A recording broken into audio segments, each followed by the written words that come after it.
Bom dia. Essa é a terceira aula do nosso curso de Pensamento Econômico Neoclássico e hoje a gente vai falar sobre os dois autores do início dessa jornada dos economistas neoclássicos. Primeiro é o autor inglês Francis Edworth e depois o autor americano John Bates Clark. Os dois, tanto Edworth quanto John Bates Clark, procuraram usar a matemática para tentar aprofundar o desenvolvimento de conceitos econômicos. Então, eles procuraram utilizar gráficos, funções, para tentar consolidar aqueles conceitos que já tinham sido trazidos pelos autores clássicos e foram aprimorados pelos marginalistas. E como alguns dos primeiros autores neoclássicos, eles procuraram aprofundar esses conceitos. Então, o Francis Edworth é responsável pelo conceito de curvas de indiferença. O que são curvas de indiferença? As diferenças são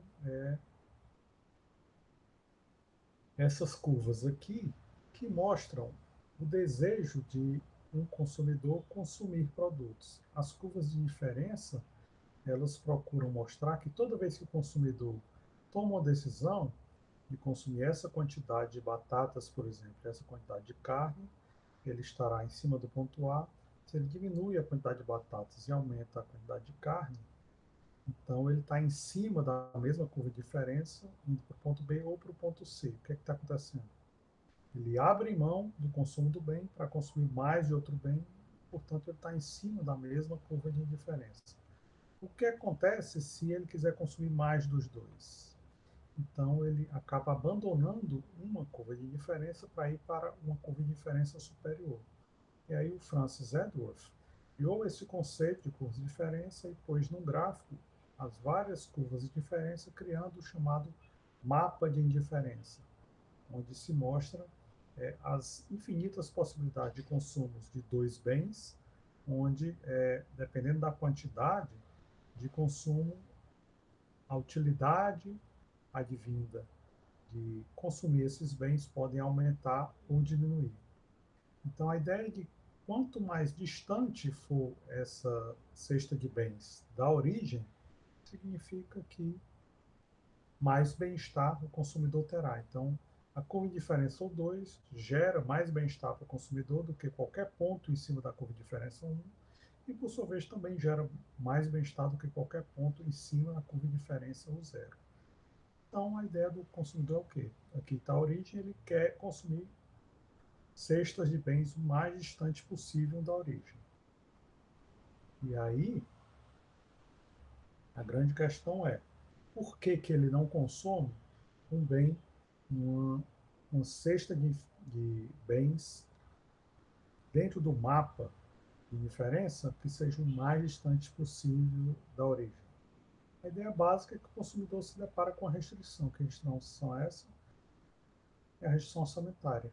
Quando o consumidor se depara com a restrição orçamentária, o que acontece? Ele não consegue consumir curvas de diferença acima de 0, porque a renda que ele tem não permite. A mesma coisa pode ser pensada em termos de uma sociedade como um todo.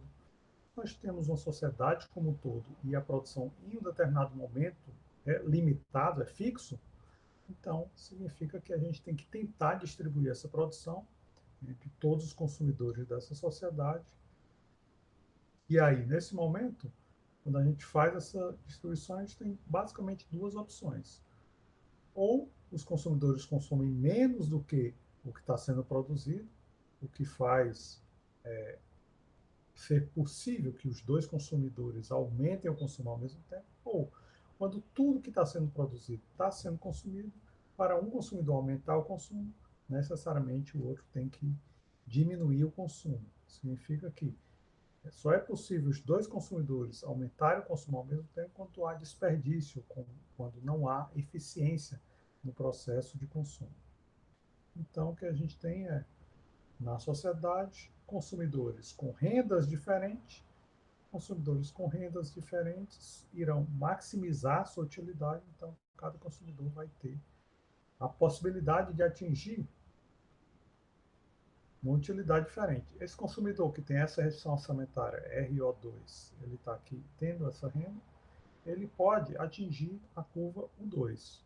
Entretanto, se ele não aplicar muito bem a sua renda, ele pode consumir essa quantidade de carne e essa quantidade de batata, estando em cima da curva 1.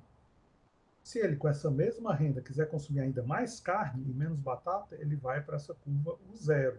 Ou seja, um consumidor com essa renda, ele pode ter diferentes utilidades. Já o consumidor com essa renda aqui, ele só pode ter ou atingir a U2 ou a U1 ou a U0, consumidor com a restrição sanitária 1. Já o consumidor com a restrição sanitária 0, o máximo que ele consegue é atingir a curva de diferença U0. Então, a ideia é, em uma sociedade com consumidores com rendas diferentes, os consumidores podem maximizar suas rendas, atingindo diferentes níveis de utilidade. Bem, um economista italiano chamado Vilfredo Pareto, ele procurou trabalhar essas noções do Francis Edworth e criou um retângulo baseado nas curvas de diferença do mapa de diferença criado pelo Edworth e chamou isso de caixa de Edworth. O que é que a caixa de Edworth nos mostra? Primeiro, a caixa de Edworth nos mostra a possibilidade de ineficiência, ou seja, nem sempre o ponto de dotação inicial do consumo de bem é o melhor possível, ou seja, nem sempre os consumidores estão maximizando as suas rendas, ou seja, pode ser que um consumidor que tem essa renda aqui, R2, RO2, esteja atingindo só essa com indiferença ou essa com indiferença. Ele não está maximizando a sua renda de forma a atingir essa curva de diferença superior. E pode ser que haja ineficiências na sociedade, né? Pode ser que os consumidores estejam se deparando com uma dotação inicial que não seja eficiente, aí, através das trocas, eles podem, quem sabe, olhar para os preços dos bens, olhar para o desejo de cada um consumir uma coisa diferente e indo trocar, olhar para as taxas marginais de substituição do consumo e trocar os bens de forma a atingir um ponto ótimo de Pareto. A ideia básica é que aqui eu tenho dois indivíduos da história clássica da Ilha do Tesouro. Tem o Robinson Crusoe, que é um náufrago, e tem um nativo da ilha que se chama Sexta-feira. Então, os dois estão trabalhando e consumindo e estão tendo essas curvas de diferença. O Sexta-feira tem essas curvas de diferença em números romanos, 1, 2 e 3, e o Robinson Crusoe tem essas curvas de diferença em números árabes, 1, 2 e 3. Então, o que acontece? Se ambos estão no ponto D, ambos estão na sua curva de diferença 1 e estão trabalhando e consumindo no ponto D. O que é que está acontecendo? Se o ponto D for abandonado e Robinson Crusoe e Sexta-feira fizerem trocas e sairmos do ponto D e formos para o ponto C, o Robinson Crusoe saiu dessa curva de diferença 1 e foi para essa curva de diferença 3, portanto, aumentando o seu bem-estar. Ele melhorou seu bem-estar, seu padrão de consumo melhorou bastante e ele está maximizando a sua renda no ponto C. E o que foi que aconteceu com o Sexta-feira? Continua indiferente. O Sexta-feira tanto faz, consumir do ponto C ou D, ele fica em cima da mesma curva de indiferença. Já se tivéssemos saído do ponto D para irmos para o ponto A, teria sido Robinson Crusoe que continuaria na curva de diferença 1, então ele é indiferente entre os pontos A e D, mas o Sexta-feira saiu da curva de diferença 1 e foi para a curva de diferença 3. Então ele teve um aumento muito significativo de bem-estar. Então, o Sexta-feira melhorou, mas o Robinson Crusoe não piorou. Significa que o ponto A é melhor do que o ponto D do ponto de vista do bem-estar. Ninguém piorou, mas o indivíduo da sociedade melhorou. Mas o melhor ponto desses três pontos é o ponto B, porque se eu saio do ponto D de dado, vou para o ponto B de bola, o que acontece com o Robinson Crusoe? Sai da curva de diferença 1 e vai para a curva de diferença 2. E com sexta-feira ele sai da curva de diferença 1 e vai para a curva de diferença 2. Então, ambos melhoram ao mesmo tempo sem que ninguém piore. O que mostra que o ponto B ele é superior ao ponto D de forma que ambos melhoram ao mesmo tempo. Ou seja, claramente no ponto D estava havendo ineficiência no consumo de bens, ou seja, bens estavam sendo desperdiçados, bens e serviços não estavam sendo consumidos apesar de estar sendo produzidos. No ponto B de bola, a gente tem um máximo de eficiência com ambos melhorando de bem-estar ao mesmo tempo. É isso que é feito de forma a se atingir um ponto que é chamado ponto ótimo de Pareto, ou seja, as trocas vão ocorrer até que ambos aumentem sua satisfação, seu bem-estar ao mesmo tempo, e esse mapa de diferença mostra que ambos podem atingir o ponto B, aumentando seu consumo de bens e serviços ao mesmo tempo, gerando um ponto ótimo de Pareto. Do ponto de vista da teoria econômica, tanto os pontos A, B e C são pontos ótimos de Pareto, e essa linha que liga os pontos ótimos de Pareto, aqui, essa reta, é chamada de curva de contrato. Porque a curva de contrato é aquela curva que liga todos os pontos ótimos de Pareto que a gente tem num sistema de trocas. Então, o Francis Edworth, ao criar o conceito de curvas de indiferença, ele conseguiu criar toda uma estrutura capaz de fazer uma análise, permitir que se fosse feita uma análise de bem-estar no que diz respeito à produção e consumo dos indivíduos de uma sociedade. Mas, obviamente, não satisfeito, o Francis Edworth tem outras contribuições, como, por exemplo, a teoria do duopólio. O que é que o Francis Edworth imaginava em termos de um sistema de duopólio? O sistema de duopólio já tinha sido desenvolvido anteriormente pela análise de um economista francês chamado Cournot. Ele criou o sistema de duopólio, que ficou conhecido como sistema de duopólio de Cournot. E o sistema de duopólio de Cournot era um sistema estável, ou seja, no longo prazo as empresas iam competir e elas acabavam produzindo menos do que um mercado competitivo, porque as empresas procuravam maximizar seus lucros. E elas maximizavam seus lucros fazendo isso aqui, igualando receita marginal a custo marginal.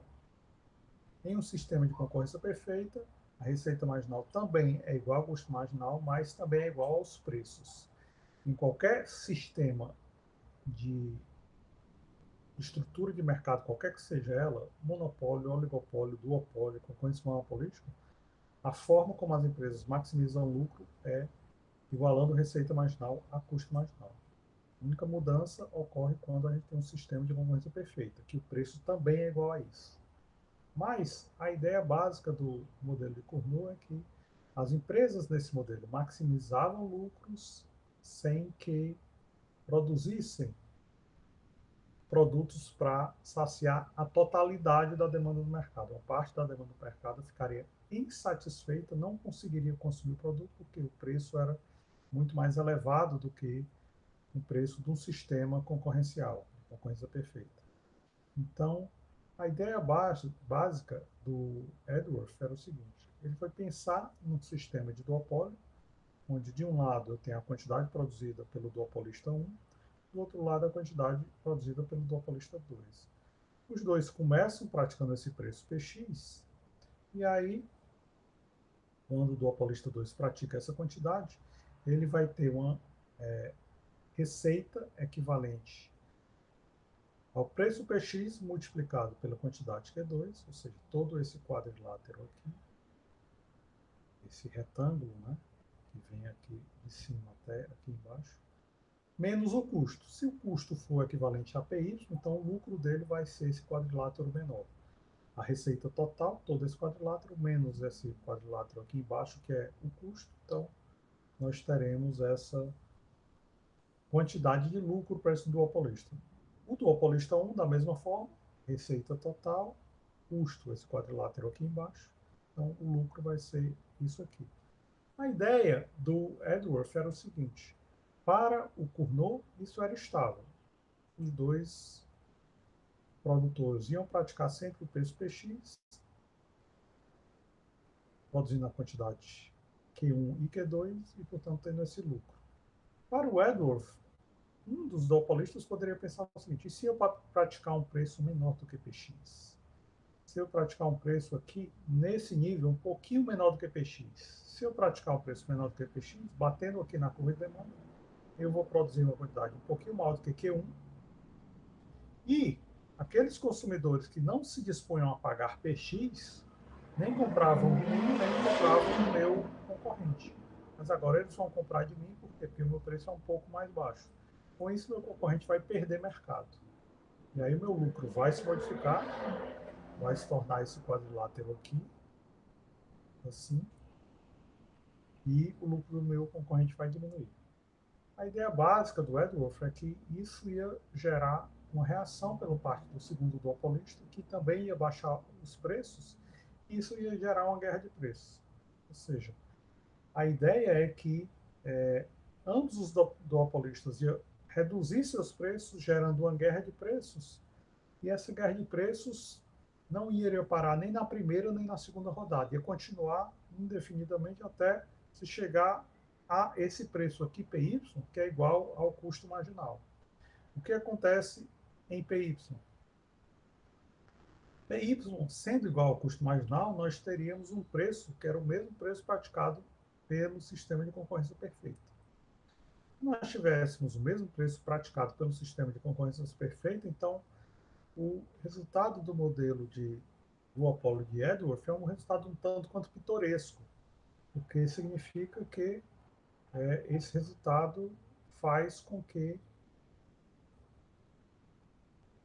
um sistema com apenas dois produtores tenha o mesmo resultado de um sistema com infinitos produtores. Em função disso, o Edworth foi bastante criticado e alguns de seus críticos diziam o seguinte: ora, se ambos os duopolistas estão praticando o preço de equilíbrio no mercado competitivo, um duopolista pode pensar o seguinte: ah, o meu concorrente e eu estamos tendo lucro zero, porque o preço que a gente está praticando é igual ao custo marginal, PY. O que acontece se eu praticar PX? O meu concorrente não vai conseguir contemplar 100% da demanda do mercado, ele vai vender o produto ao preço PY e vai ter lucro zero. Talvez eu consiga vender uma ou duas unidades ou mais do que isso. Então, por menor que seja a quantidade de unidade que eu vender, a minha estrutura de custos, que é essa aqui, vai fazer com que eu tenha lucro maior do que zero. Por mais que meu quadrilátero da receita seja bem pequenininho aqui, uma quantidade menor do que Q1, uma quantidade bem aqui perto do zero, mas eu vou ter uma receita muito maior do que meu custo, o que significa que eu estarei tendo lucro. Mas o meu concorrente não está tendo lucro, ele está tendo lucro zero, porque ele estaria vendendo a um preço igual ao seu custo marginal. Então, o lucro dele seria zero e eu teria lucro positivo. Então, quando ele igualar o preço de concorrência perfeita, eu posso praticar um preço muito alto, PX, e vou ter lucro e meu concorrente não terá lucro. Então, a ideia é, se um dos duopolistas estiver tendo lucro, praticando um preço muito alto, e o outro não estiver tendo lucro, praticando um preço de concorrência perfeita, então o que não está tendo lucro vai olhar para o seu concorrente e ver, opa, o meu concorrente está produzindo quase nada e tendo lucro, e eu estou produzindo uma imensidão de bens e não estou tendo lucro. Então, ele aumentará o preço de novo, reintroduzindo toda essa guerra de preços desde o início. Então, o sistema de Edworth não tem um equilíbrio determinado, porque é um sistema de guerra de preços, onde as empresas vão diminuir preço até ter lucro zero, depois volta de novo a aumentar os preços. E esse sistema foi muito criticado, mas é um sistema que se contrapõe ao sistema antigo, que era o sistema bem estável, criado pelo Cournot. Dito isso, Edworth começa a trabalhar com a noção de produto marginal. A ideia básica é que quando a empresa produz, ela tem um produto total, quando ela não está produzindo, a produção total é zero, mas ela, quando começa a produzir, a produção total começa a subir. Subir, subir, subir. Será que sobe indefinidamente? Os conceitos de produto marginal e produto médio do Edworth disseram que não.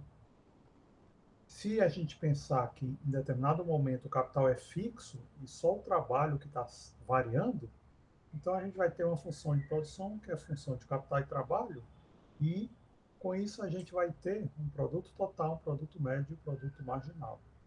O que seria o produto marginal? O produto marginal é a quantidade de produção que está subindo toda vez que um trabalhador a mais é contratado. O que é a curva de produto médio? Seria a quantidade de produção que está se modificando, dividido pela quantidade total de trabalhadores. Então, o Edworth desenhou essas curvas de produto marginal, NP, e produto médio, AP, mostrando que, inicialmente, a produção é zero. Quando os primeiros trabalhadores são contratados, a produção sobe significativamente, só que vão subir e vão subir até um determinado momento. Nesse momento, a declividade da curva de produto total ela se modifica e antes estava tendo rendimentos crescentes de escala e passa a ter rendimentos decrescentes de escala. E quando começa a ter rendimentos crescentes de escala, vai continuar a ter rendimentos crescentes de escala, continua subindo, mas com rendimentos crescentes de escala. Então vai chegar um ponto que Edworth identificou como esse ponto X, e vai acontecer o seguinte: a produção, primeiro, o produto marginal é maior do que o produto médio e cresce mais rapidamente. Então aumenta a diferença. Só que ele atinge um ponto de máximo. Depois que o produto marginal atinge um ponto de máximo, ele começa a diminuir. Enquanto isso, o produto médio continua crescendo. Continua crescendo e vai atingir um ponto de máximo exatamente nesse ponto X, que vai dizer o quê?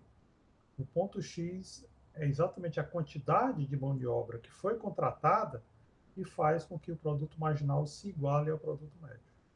A partir desse momento, X, o produto marginal vai começar a cair e vai ficar abaixo do produto médio, e nesse ponto o produto médio também começa a cair. Quer dizer, o produto marginal ele não começa a cair a partir de X, ele começa a cair a partir do momento que ele atinge o máximo. Mas aqui o produto marginal cruza o produto médio e continua caindo até chegar a zero, e se mais mão de obra do que Y continuar sendo contratada, o produto marginal chega a se tornar negativo. Já o produto médio, ele tem o ponto de máximo em X, e a partir do momento que o produto marginal se torna menor do que o produto médio, é que o produto médio começa a cair.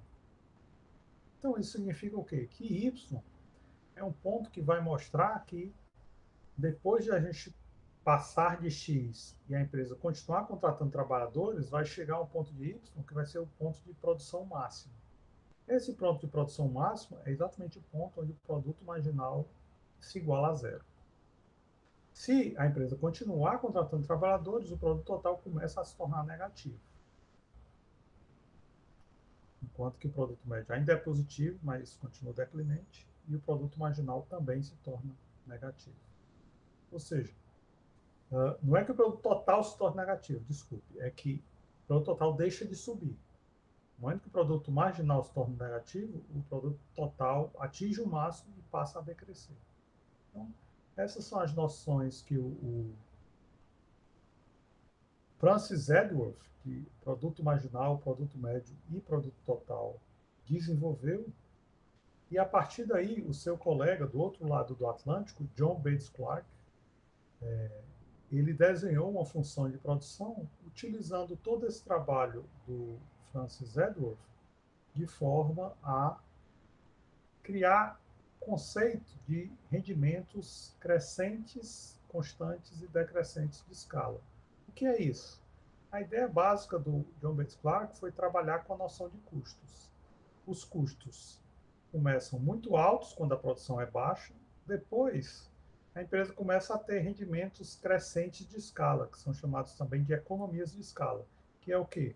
Quando a produção está aumentando, o custo de produção cai, e ele cai, cai, cai até chegar a um ponto de mínimo. Esse ponto de mínimo, a empresa pode ter durante algum tempo rendimentos constantes de escala, que é o quê? O ponto de mínimo é atingido aqui e vem até aqui. Essa seção dessa curva, que é uma reta horizontal, é onde a gente tem rendimentos constantes de escala. É o ponto de mínimo da curva de custo médio.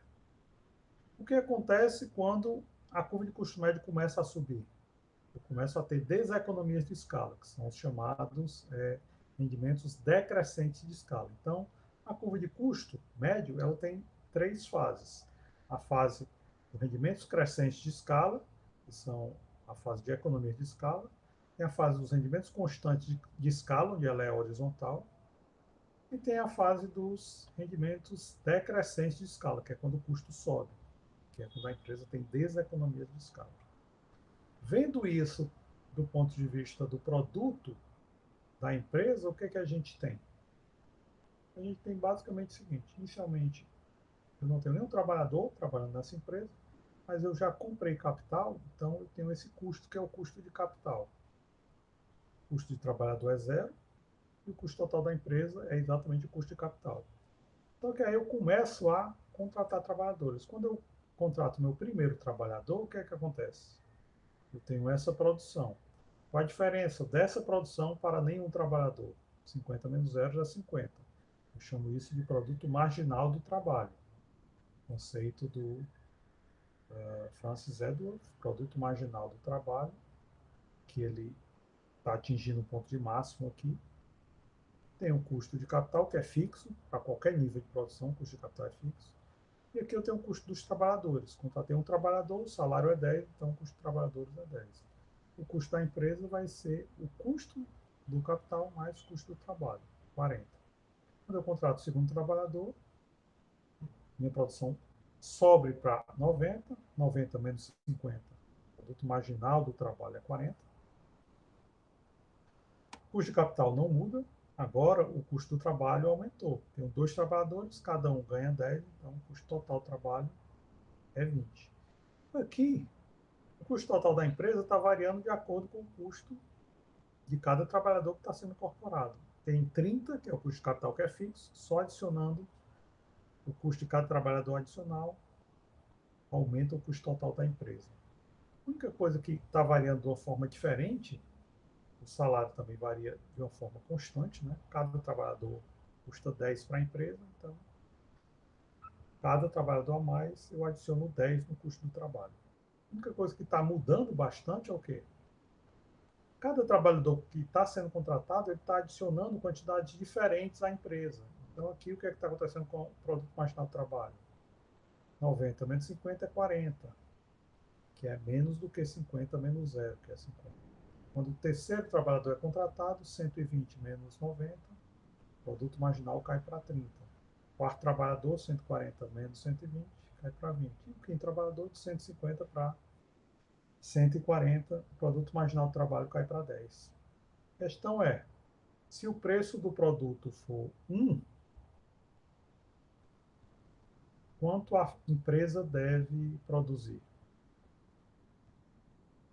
A empresa está tendo esse custo, né? E a empresa vai ter uma receita. Se o preço do produto for 1, é só multiplicar o preço pela produção. Aqui a receita vai ser 50, aqui 90, aqui 120, aqui 140, aqui é 150. E o custo? 30, 40, 50, 60, 70, 80. Então, 50 menos 40, receita menos custo, lucro de 10. 90 menos 50, receita menos custo, lucro de 40. 120 menos 60, lucro de 60. 140 menos 70, lucro de 70. 150 menos 80, lucro de 70. Então, a empresa vai ter o lucro máximo se ela tiver ou 4 ou 5 trabalhadores. Então, a empresa agora está com uma dúvida. O que é que eu devo contratar? 4 trabalhadores ou 5 trabalhadores? O processo de maximização de lucros, a gente viu anteriormente, é o quê? Quando a receita marginal é igual ao custo marginal. Então, eu tenho que calcular a receita adicional que a empresa está tendo com o custo adicional que a empresa está tendo.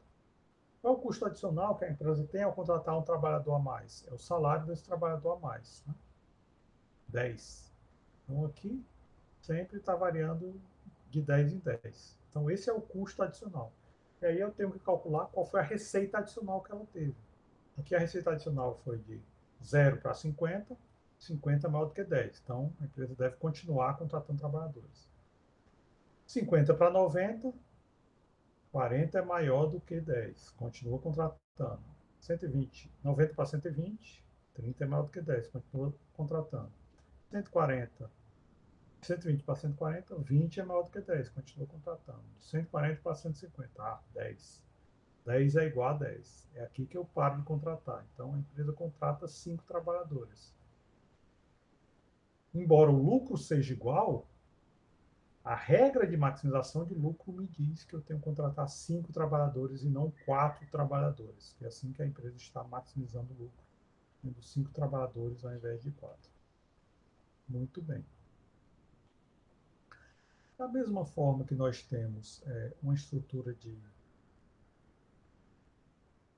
produto total, produto médio e produto marginal, a gente tem, e aí o John Bates Clark desenvolveu essa análise da estrutura de produto, custo total, custo médio e custo marginal. Então, nessa análise de custo marginal, foi que ele viu. Ele viu que a empresa se deparava com basicamente 3 fases, que poderia ser visto quando a gente olhava para a curva de custo médio. O que é a curva de custo médio? Divide o custo total pela quantidade de trabalhadores que estão trabalhando nessa empresa. Quando há poucos trabalhadores, eles têm uma produtividade alta, então o custo médio cai vertiginosamente quando eu contrato um trabalhador a mais. Eu estou na fase da curva de custo médio que possui rendimentos crescentes de escala. Então, isso incentiva a empresa a contratar mais trabalhadores. Só que vai chegar um momento que a empresa contratou tantos trabalhadores que entra numa fase de rendimentos constantes de escala. Significa o quê? Cada trabalhador a mais que for contratado está gerando a mesma quantidade de produto para a empresa. É aí que a empresa começa a pensar em parar de contratar, porque vai chegar um momento em que cada trabalhador contratado está gerando menos produto da empresa. Então, a partir do momento em que a curva de custo médio começa a subir, significa que cada trabalhador a mais está fazendo com que os custos de produzir, custo unitário de produção, seja maior do que era antes. Aqui o custo unitário de produção é o mínimo, aqui o custo unitário de produção é maior. Então, a ideia é que a gente tem aquela mesma análise em relação a custo médio e custo marginal, onde no processo de produção, quando a empresa começa a contratar trabalhadores, o custo marginal de produção cai vertiginosamente até atingir um ponto de mínimo, e no momento que o custo marginal de produção, MC, atinge o ponto de mínimo, ele começa a subir. E ele começa a subir, só que ele tem um momento em que ele sobe, mas o curva de custo médio ainda está caindo. O curva de custo médio está caindo até atingir um ponto de mínimo. E a ponto de mínimo da curva de custo médio é exatamente o ponto onde a curva de custo marginal ultrapassa, corta a curva de custo médio. Esse é o ponto de mínimo da curva de custo médio. A partir daí, a curva de custo médio, AC, também começa a subir, só que sobe de uma forma menos vertiginosa do que a curva de custo marginal, MC. Então, MC, a curva de custo marginal, atinge um ponto de mínimo mais baixo do que a curva de custo médio e começa a subir antes do que a curva de custo médio. E a curva de custo médio tem essa parte, que é a parte de economias de escala, onde os retornos de escala são crescentes, o custo médio está caindo. Tem a parte de retornos constantes de escala, que é onde ela é horizontal, e tem a parte de retornos decrescentes de escala, que é quando o custo médio de produção começa a subir. Então, a empresa tem que evitar chegar nesse ponto, onde o custo médio de produção começa a subir. E o Clark descobriu que o ponto ótimo de produção é exatamente esse. A empresa deve tentar produzir uma quantidade que seja exatamente aquela quantidade onde o custo marginal se iguala ao custo médio. É nesse momento que a empresa deve escolher produzir, porque essa é a quantidade que minimiza o custo da empresa. E o que acontece no longo prazo? Como foi dito antes, Nessa função de produção, inicialmente a gente parte do princípio de que K, ou seja, o capital, é